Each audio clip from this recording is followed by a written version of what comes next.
All right, and we are live.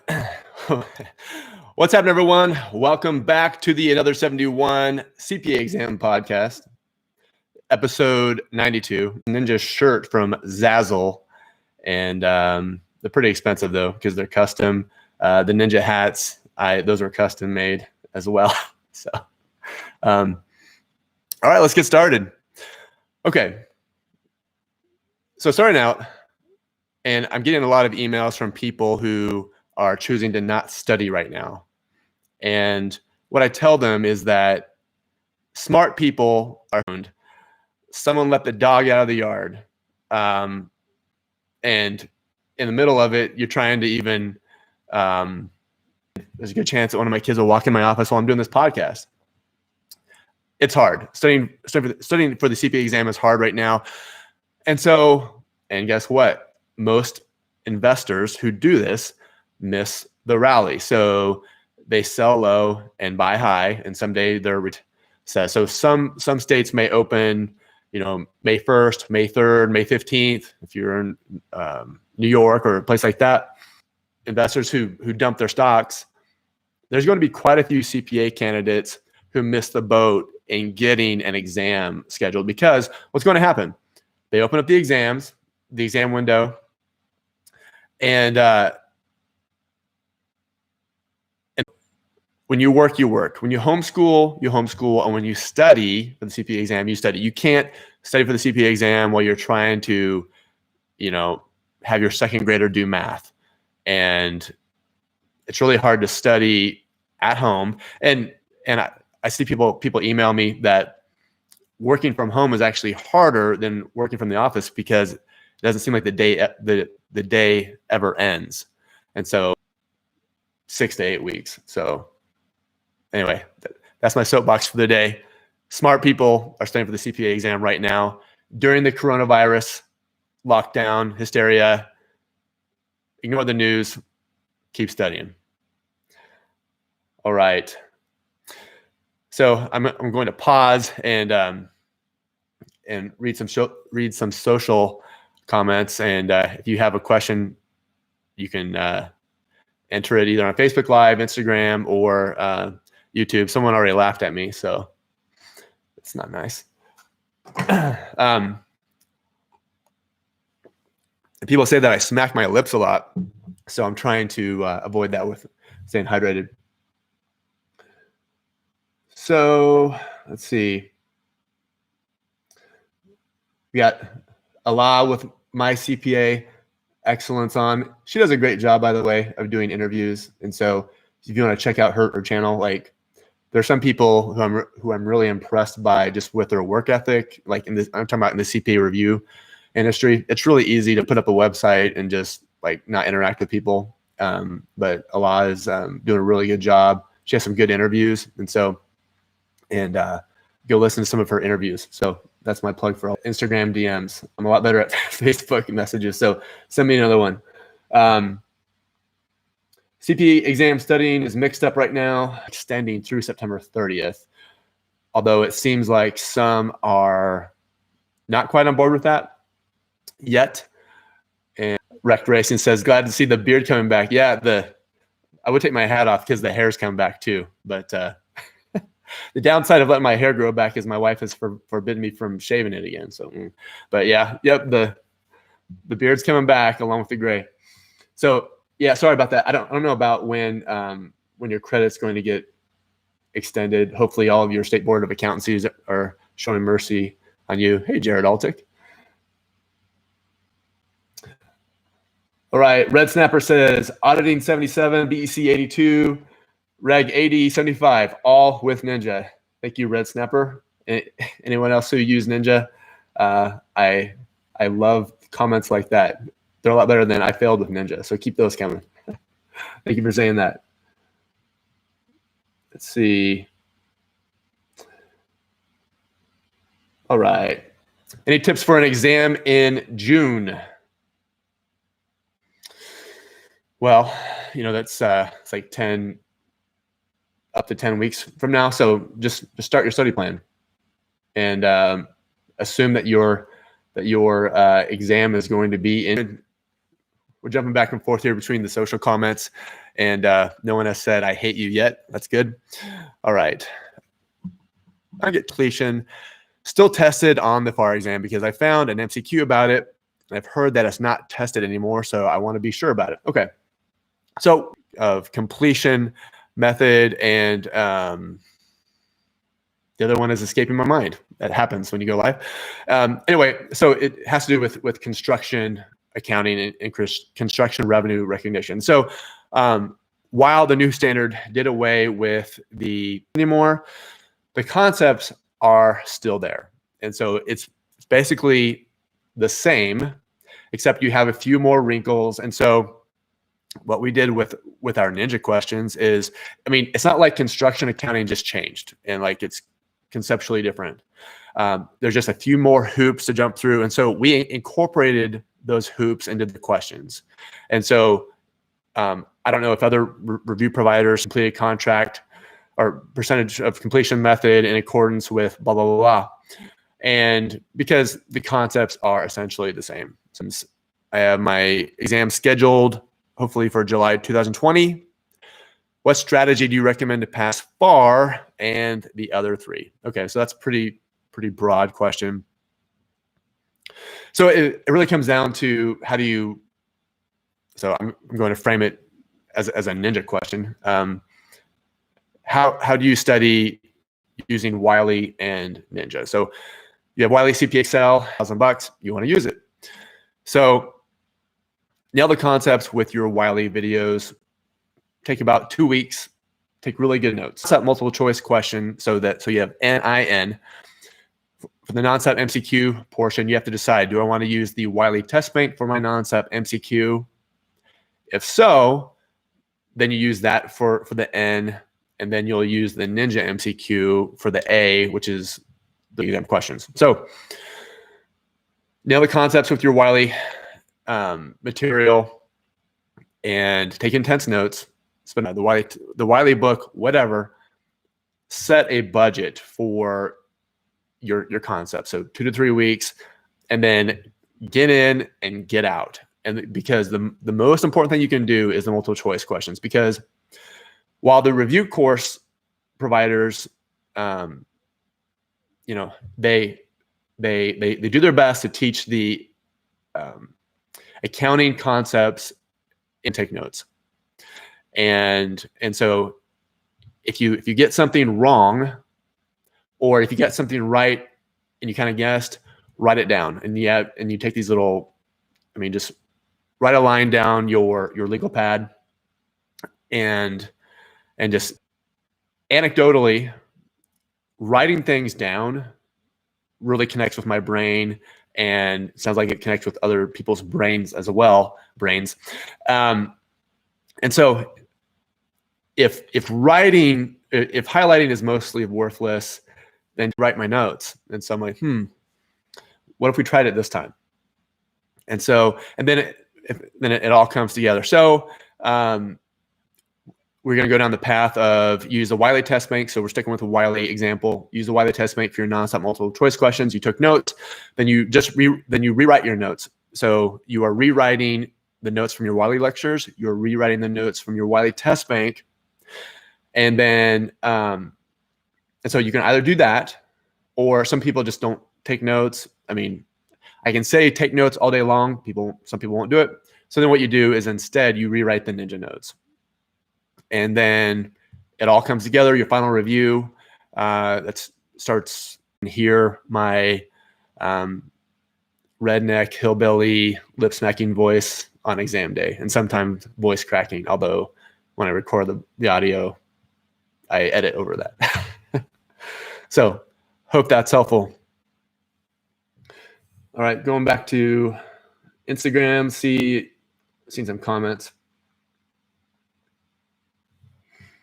I'm graduating in August. I work full-time and go to school. I'd like to take FAR in September. Do you think if I started studying in May, would it be too early? Yes, because so there's some people who disagree with me. I think they're completely wrong. But you should never, ever, ever, ever study more than 8 weeks for any exam ever. And the reason for that is because there is a significant short-term memory component to the CPA exam. And if you spread that out over 3 months, 4 months, you are going to forget things and you get diminishing returns. I'm a huge fan of maybe 7 weeks. Max for any exam, 7 weeks for FAR is the sweet spot.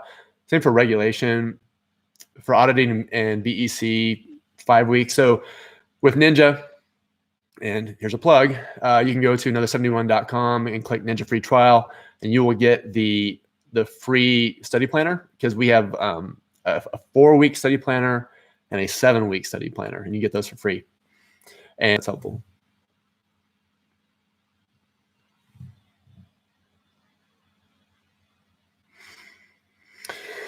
What I'm tutoring, you're welcome. I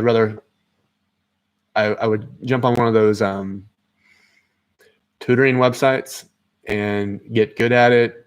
They bring the customers to you, and then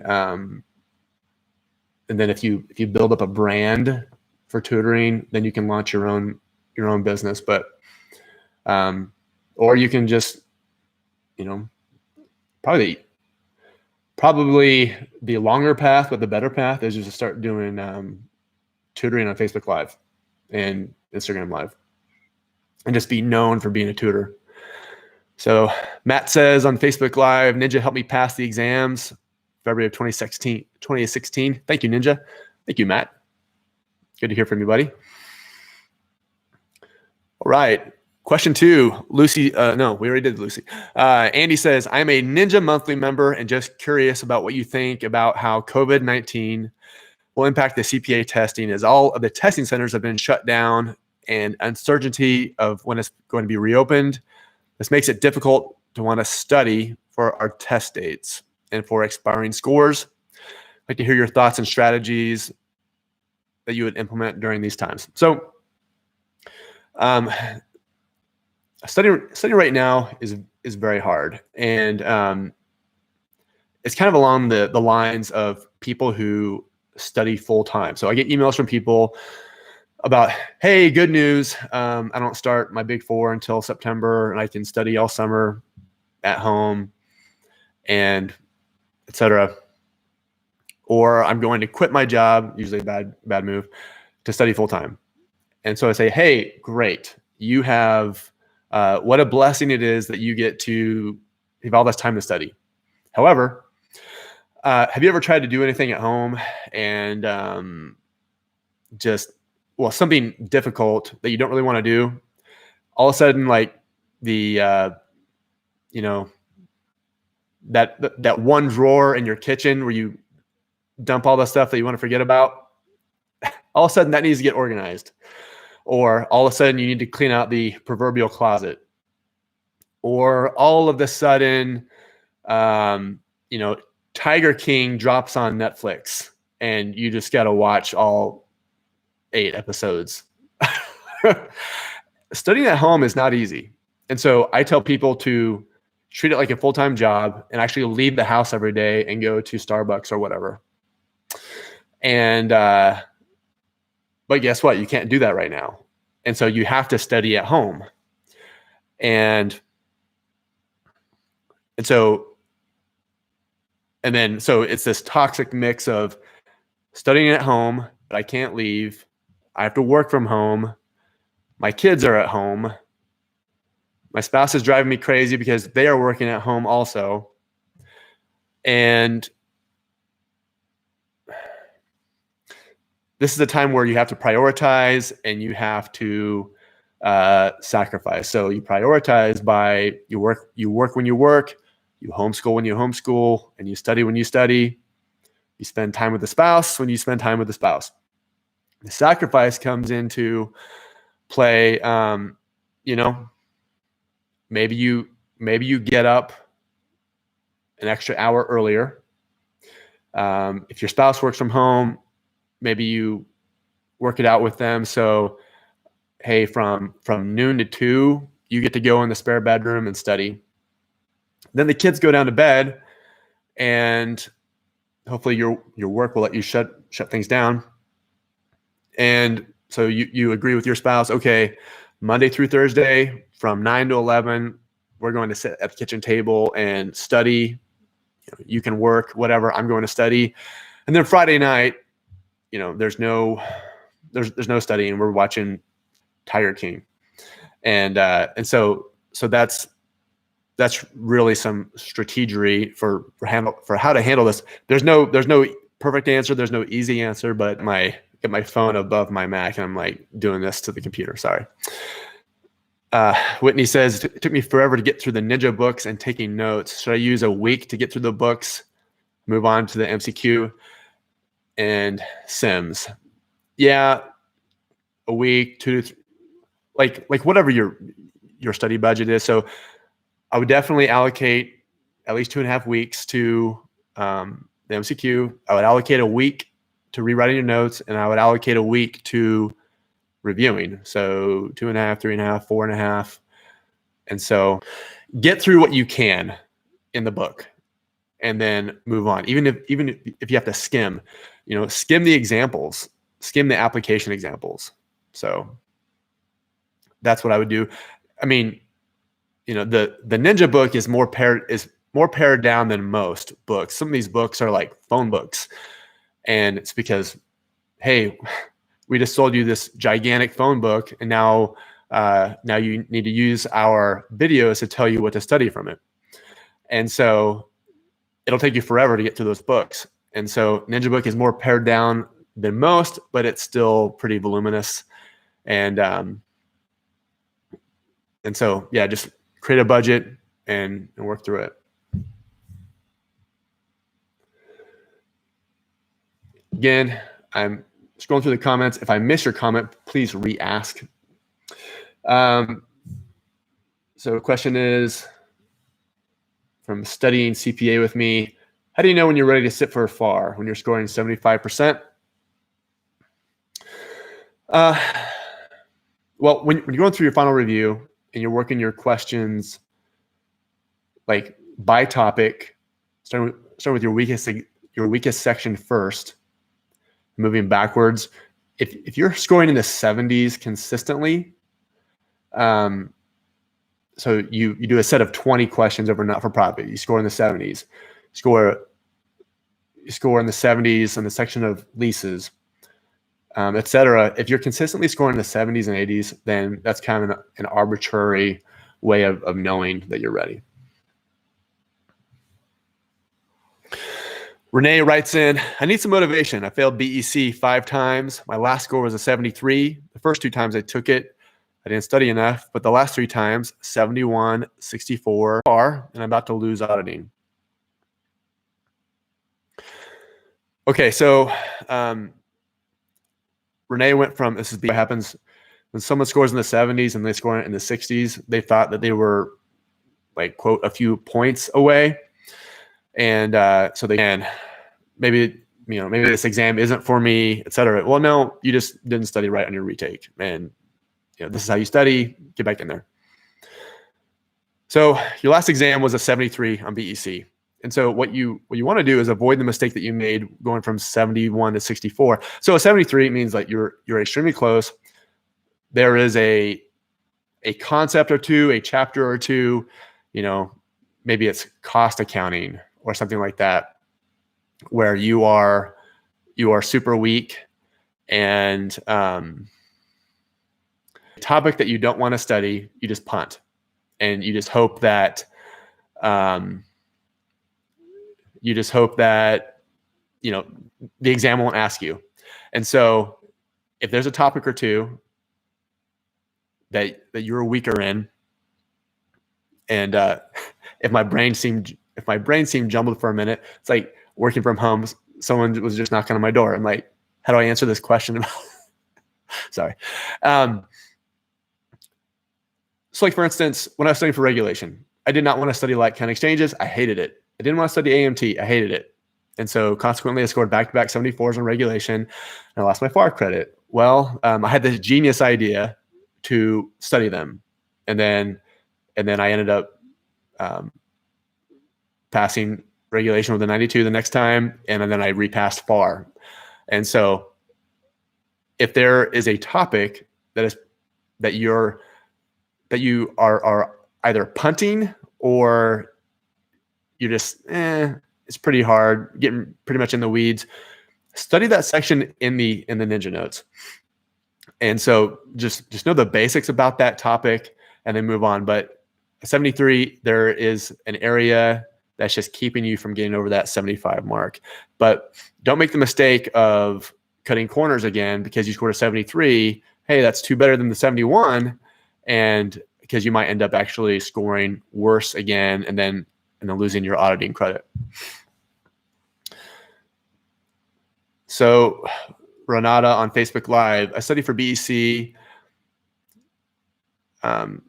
Has this subject changed a lot over the years? BEC has not changed a lot over the years. And typically when BEC changes, it's like, okay, corporate governance had some changes. So they updated their corporate governance framework. They updated the ERM framework a few years ago. But BEC does, cost accounting doesn't change. Economics doesn't change. IT does change. Obviously IT changes all the time. Well, I do think that they add, new questions about blockchain and stuff like that. Do they remove some of the more antiquated stuff from the test bank? I don't know. And so IT changes, but it's, in my opinion, things we pulled out, references to like magnetic tape and stuff like that. I just don't think that those will be on the exam. So hope that's helpful from this video when it ends. And your question, can the 2019 Ninja notes be used for the 2020 exam? Well, if you're a Ninja monthly member, you get them updated already. But if you're not, like you didn't want to rejoin or something, regulation only. So regulation will have the 2019 tax law up until June. Hey, any advice for working in a CPA firm as an auditor? I keep forgetting what I already studied in my CPA review. Well, I guess I will, not knowing what section that you're taking, I will answer it like this.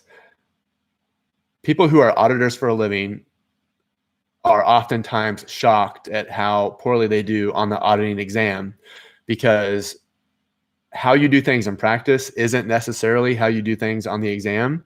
And because it's auditing tested in a vacuum, it's a conceptual exam.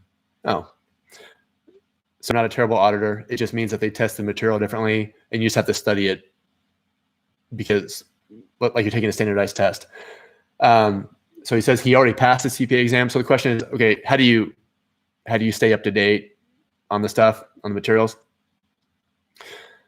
Here's the thing. You are likely only going to remember the stuff on the exam that's directly, if you're an auditor. And do you need to be an expert on not-for-profit accounting? No. So now, if you go audit not-for-profit, some not-for-profit, then yeah, you have to you are going to forget stuff. You're going to forget like-kind exchanges. If you're an auditor, you're going to forget fill in the blank. So don't sweat it. Hey, Lori, got 2 high school friends watching. All right.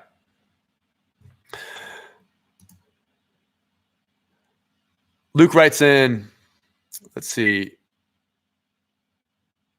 I hope all is well during these difficult chances of showing up on the FAR exam. I scored, so I guess I'll answer that in chunks. No, those are the AICPA releases in this topical area. Let's write some sims about it. And so if they're on the list, doesn't mean that they're necessarily going to be on the exam.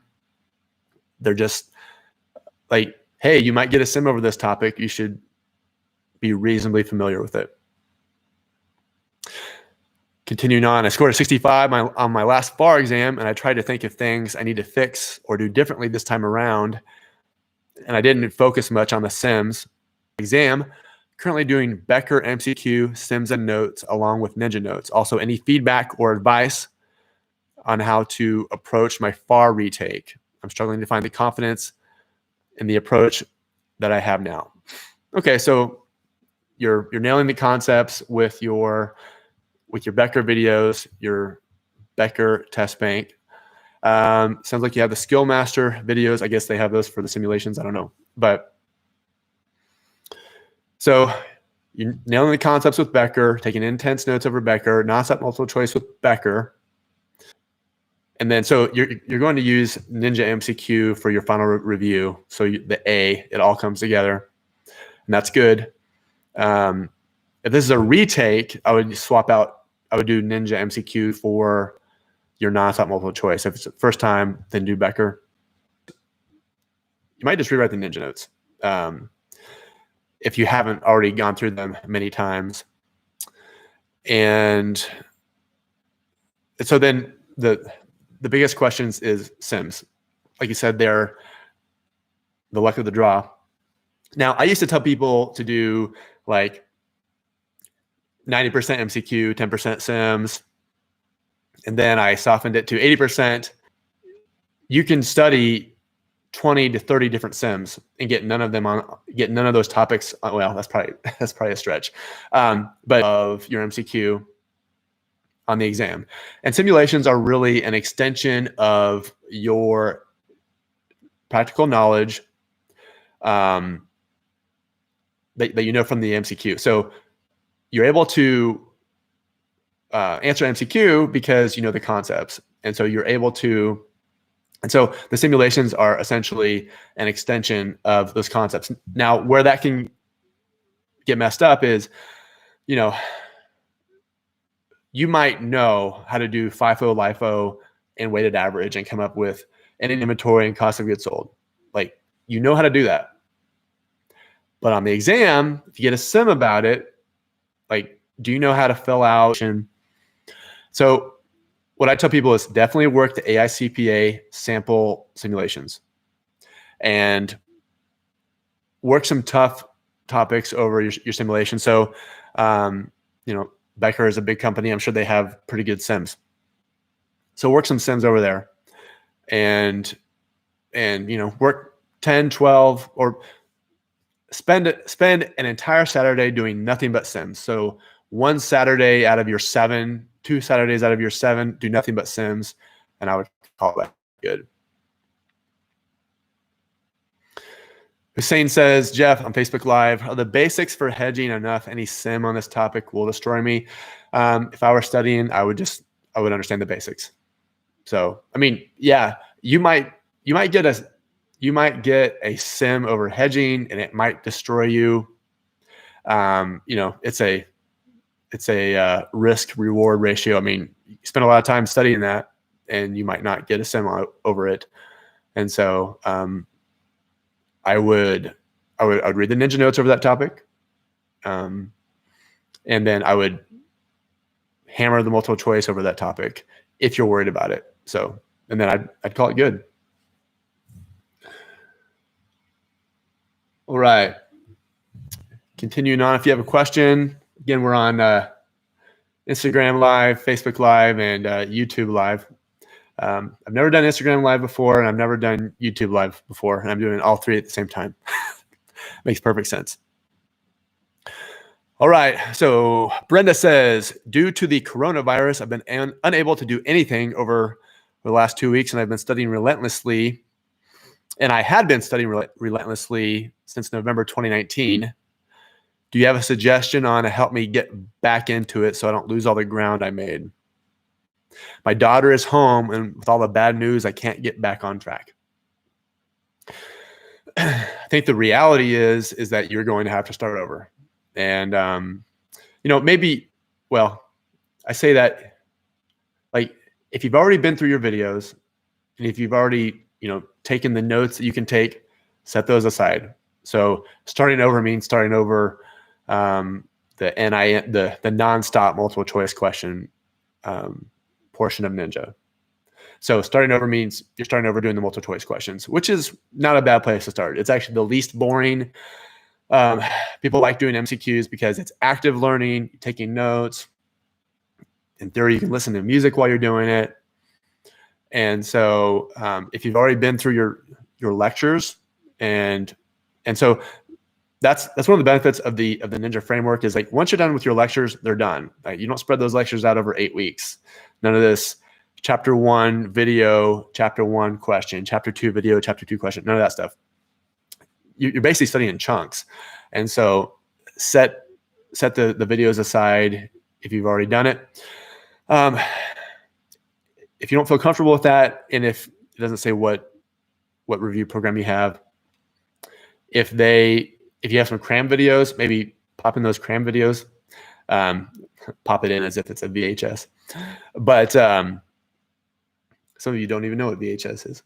Okay. Or Betamax. Anyway. Yeah, hope that's helpful. If you've been studying since November, then you're going to have to have a clean reboot. Say, okay, this is my new adjusted timetable. I'm going to study for 5 weeks, and so MCQ for 2.5 weeks, and then your final review for a week to 2 weeks.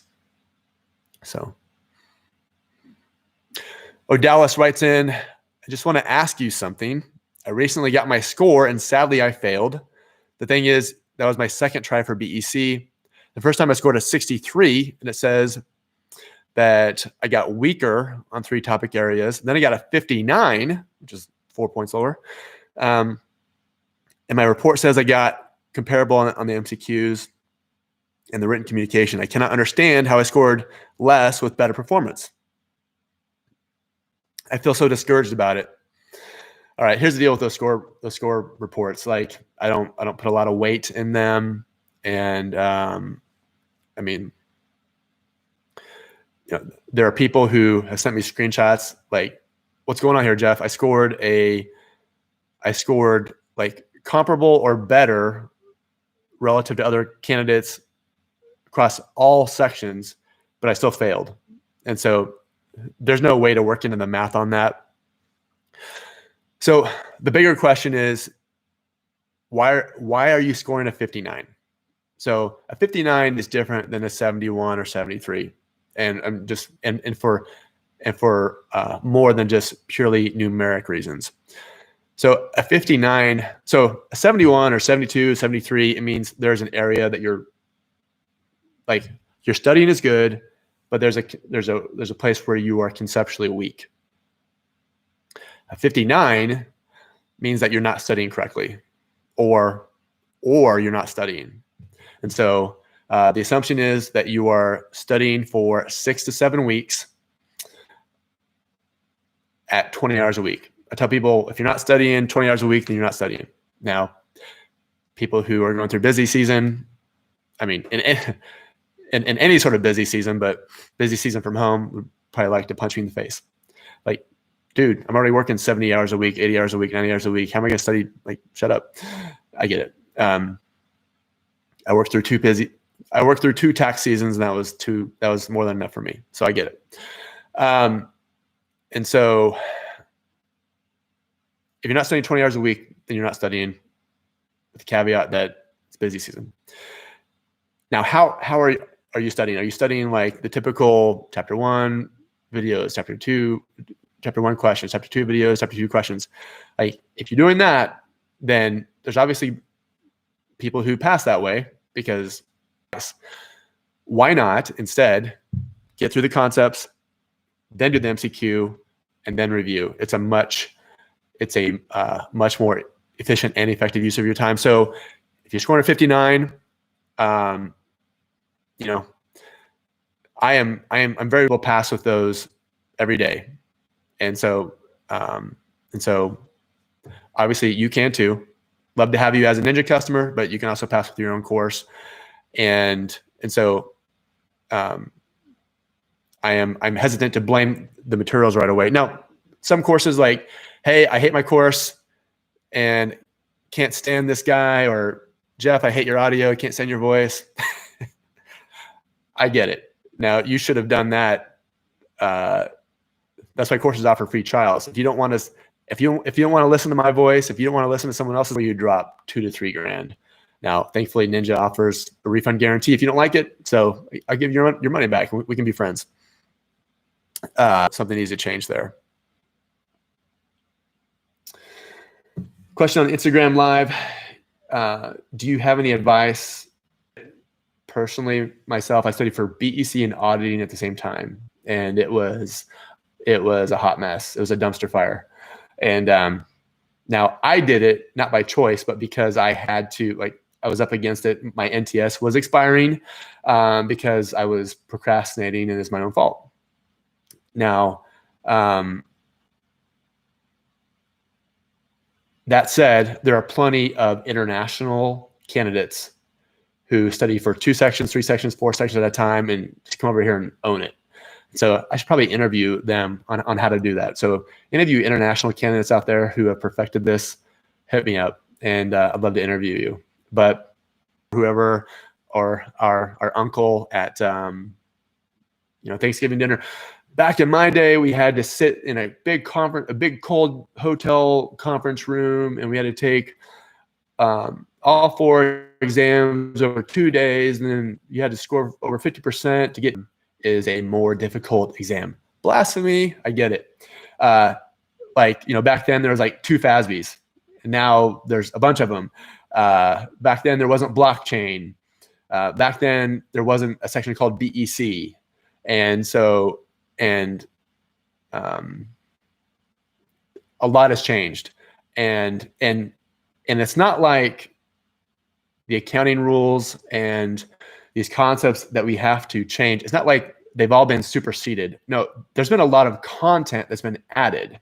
And so corporate governance for BEC, the enterprise risk management framework, like all this stuff, it's all changed. And then they go and change revenue recognition. They go and change lease accounting, blah, blah, blah. And so I'm prone to soapboxes, I'm sorry. And so the benefit that you have today, while you have more material to study, you can study for one exam section at a time. And so while you're at a disadvantage relative to older candidates that you have more material to study, the advantage is you have better materials and more resources at the beginning of time. And then you have crazy people out there like me. There's free stuff. There's Another71 forum. There's other forums, all sorts of piecemeal, one at a time. Go take auditing, study for 6 weeks. Go take BEC, study for 6 weeks, etc. And so I'd love to hear from some international candidates who do. Dominic says, "What up, Jeff? What up, Dominic?" So hope that's helpful. Got a question on YouTube Live. What is your passing rate? I mean, you can send out an email and get a statistically relevant sample from all of your customers, and people who passed are probably more likely to say, "Yeah, I passed," versus, "No, I bombed it." How can they know if someone only studied with their material? Because technically, if you go to the Another71 forum and do a search over lease accounting and get some tips from there that weren't in your review course, technically you just supplemented. And so that's probably an extreme example, but a lot of people study with free materials online, more affordable materials like Ninja. They use a Ninja Audio with whatever course, or Ninja Notes, or Ninja MCQ, or they'll buy Glime's Test Bank, or Wiley's Test Bank, or Rogers Cram, or Becker's flashcards. So how many people actually only study with one course? I don't know. And so that's why I don't advertise my passing rate, and I don't use it as for marketing. The only thing I have is, hey, if you don't like my course, I'll give you your money back. So it's pretty simple. I'm reading material and I understand it. It's on Facebook Live, but then starting an MCQ on it, I'm getting about 50% right. Is that severely alarming? No, that is quite normal, actually. So here's the thing. You can watch all of your CPA review videos and you can get all these concepts, but the exam will ask you questions in a certain way.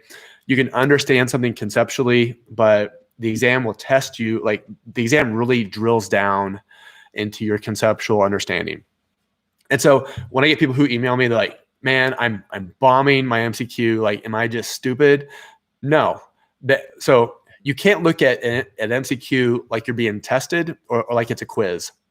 It's an extension of your concepts. It's a learning opportunity. It's a learning opportunity. And so let's see. I just lost. Clearly you can't go over an hour.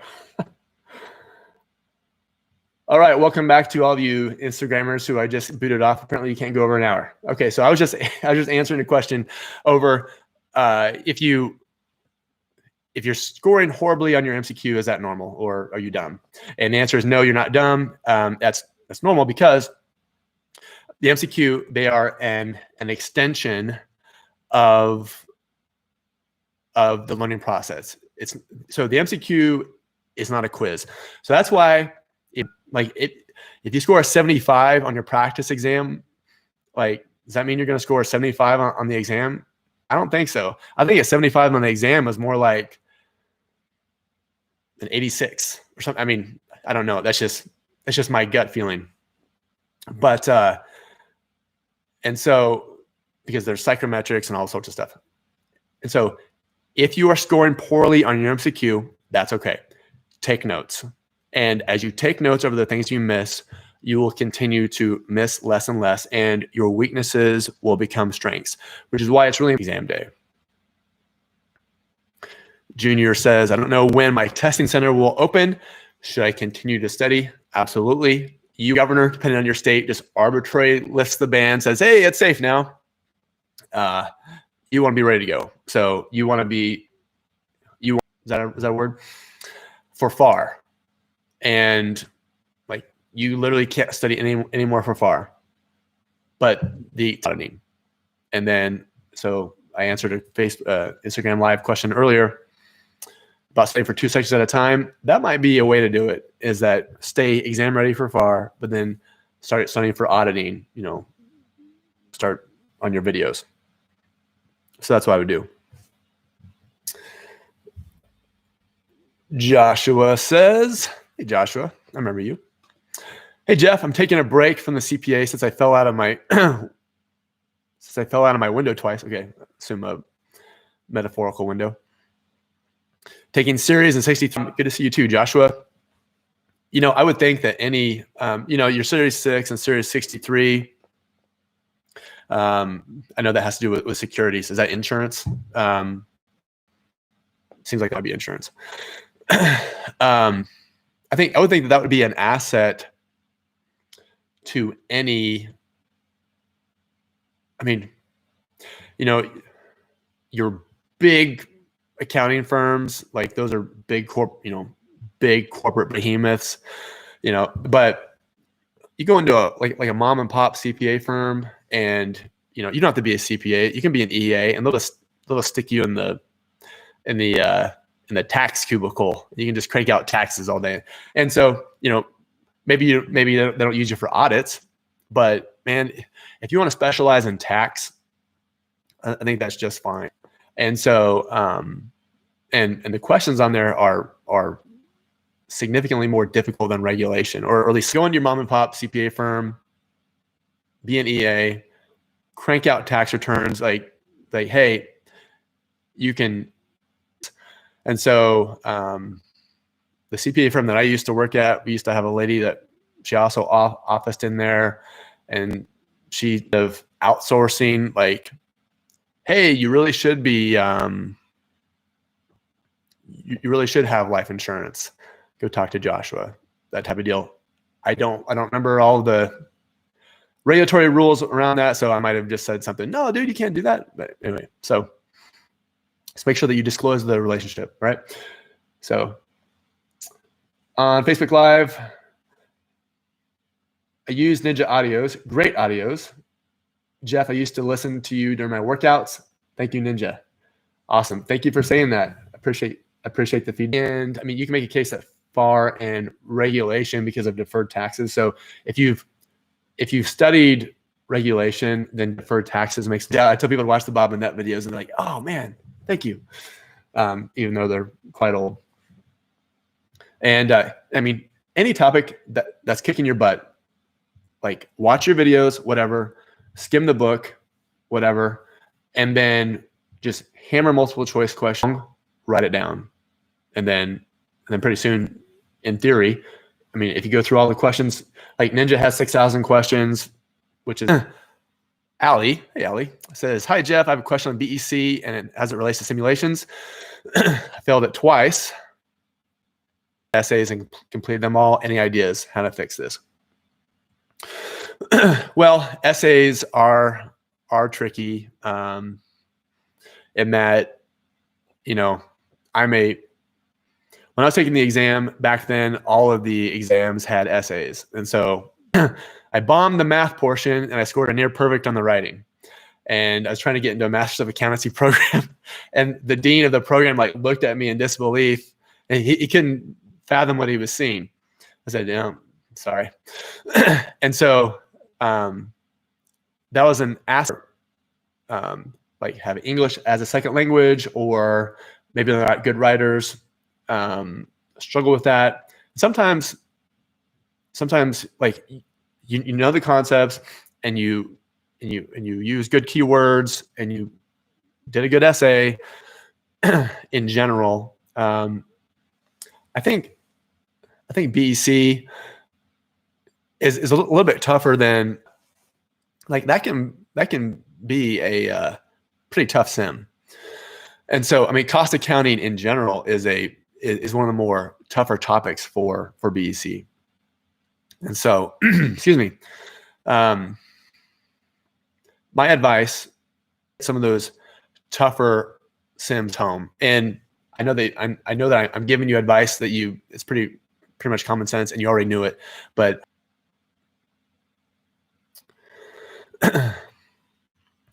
question, I'd like to study and I have a baby and I may have time. Do you have free FAR notes? Yes. Or at least a free section of them. You can see if you like them. Some of the real good ones. So go to Another71.com and you'll see in the sidebar free notes. And so I asked people which ones did you want, and IT was one of them. So anyway, it's a freebie. Go check them out. I think the correct answer is that you can't do that. You cannot be an expert on every topic, and so you have to set a budget, a time budget in your concepts, in your MCQ, etc.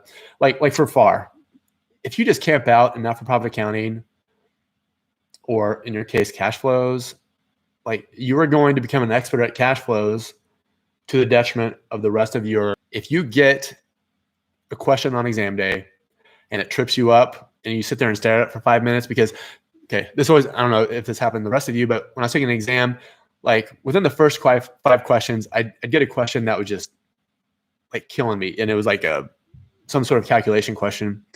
And, you can't just like BS your way through it. It's like none of the answers were working.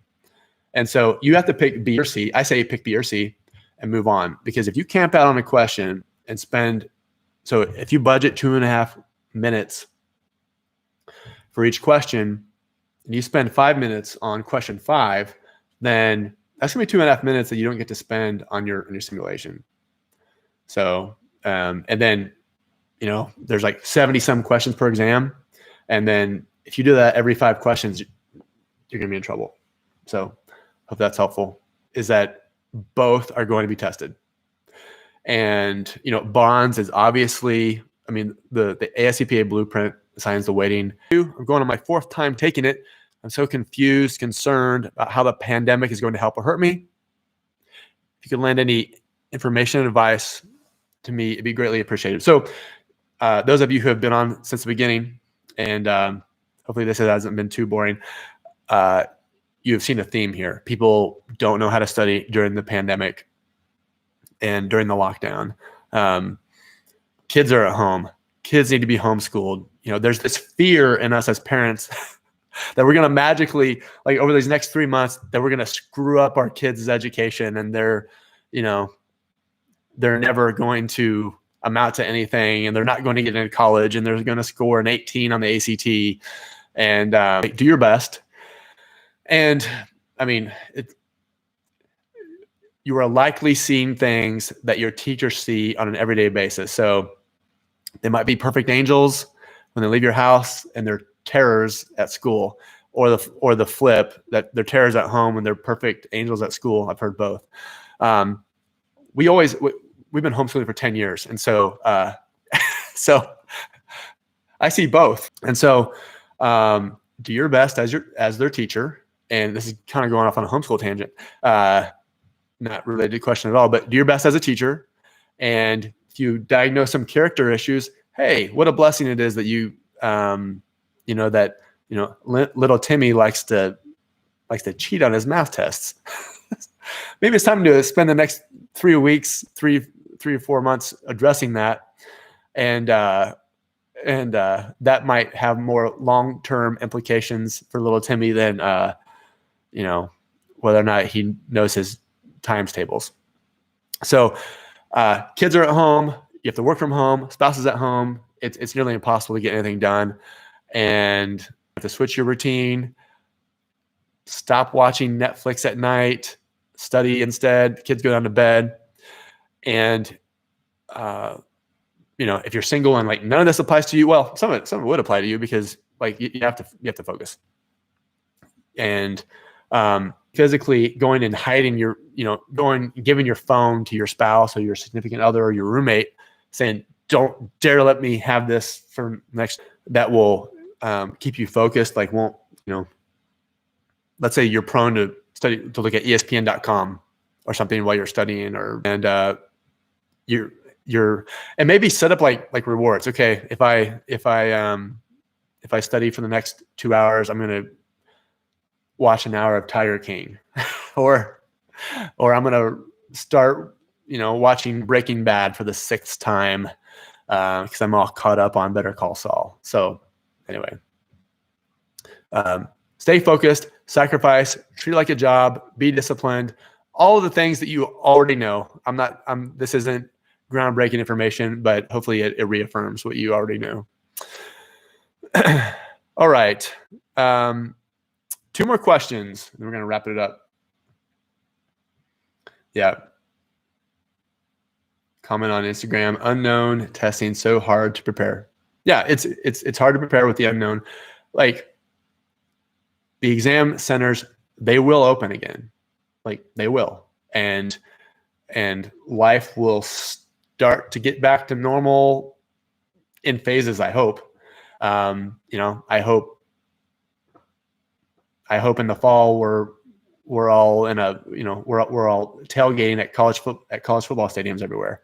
But the testing centers will open, or they'll start. You know how you can go in a store one at a time. Maybe they'll do that for testing. Like, they're gonna have to figure it out. Pretty sure NASBA will never allow doing that. And that was because Prometric offers all sorts of different exams. So I should keep hammering audit for another month or 2, or start studying for another section while reviewing audit. Keep hammering audit, and if you get up to, you're ready for exam day, then keep reviewing your notes, keep working MCQ, stay in that 70 to 80% holding pattern, and then jump into something like BEC. So, like I said earlier, BEC and auditing are great to pair together. Final question, and then we'll get out of here. Brittany says, I have a question for you. Until July 2020, the reg exam is still testing over the 2019 tax laws. Correct. All right. So this year for regulation is going to be weird because tested. And then in July of every year, it switches over to the current year, so July of 2020. However, they just came out with the CARES Act, and due to the AICPA policy on new statements, the CARES are going to have to update their material for July 2020 for regulation, and then October 2020, because it's really weird. And so basically from July through the end of September, people are going to be studying the new net operating loss rules that we all learned because of TCJA. Like, we're going to still study for the CPA exam as if they're still in existence, but then in October, we're going to stop studying them because they're no longer in place. So anyway, good times. All right, everyone, thank you for watching. If you have a question, so I will probably do this again. This is kind of fun, aside from my voice cracking. And so you can always ask a question via live. If you want me to answer your question and make sure that I get to it, go to Another71.com, click Dojo login. And if you're not already a Dojo member, then you can do the Ninja free trial and get in there, and you'll see it for free. And then you also get free notes, whatever. If you're already a Ninja monthly member, you already know where it is. Oh, all right, everyone. Hope this has been helpful. You're welcome, Caitlin. I enjoyed it too. And last question, Dominic. With a trending score, is there any need to ever reset your MCQ data? Yeah, I mean, if you just want to, if you want to retake your exam, hit reset. If you just kind of want a clean break and just reset, sometimes you just need to hit reset, and that's warranted. So completely up to you. So, all right, everyone, be good, take care, and I will talk to you soon.